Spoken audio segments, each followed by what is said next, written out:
সালে ছাদ থেকে ফেলে দিয়ে হত্যা করা হয়েছিল ডক্টর ফয়েজ আহমেদকে।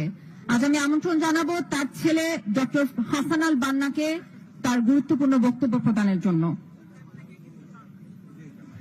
আসসালামু আলাইকুম রহমতুল্লাহ ওয়া বারাকাতুহু। উপস্থিত আজকের এই সমবেত রাজনৈতিক নেতৃবৃন্দ এবং আমার সামনে উপস্থিত সম্মানিত ব্যক্তিবৃন্দ, আমি একজন চিকিৎসক।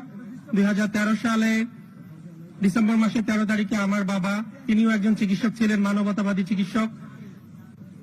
শুধু একটি মাত্র রাজনৈতিক দলের নায়েবে আমির হওয়ার কারণে জামায়াত ইসলামীর নায়েবে আমির ছিলেন। এছাড়া তার বিরুদ্ধে অন্য কোনো অভিযোগ ছিল না।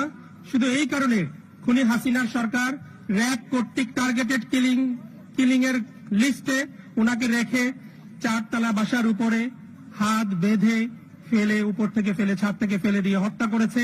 নিচে পড়ার সাথে সাথেই তো আমার বাবা হত্যা শিকার হননি, হত্যা নিশ্চিত করার জন্য তার মাথাকে থেতলে দেওয়া হয়েছে।